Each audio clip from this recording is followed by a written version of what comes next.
If you are having this problem, I have an easy solution for it.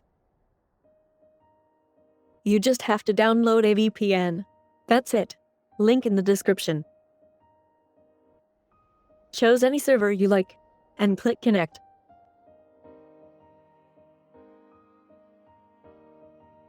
Let's see if the problem is fixed or not.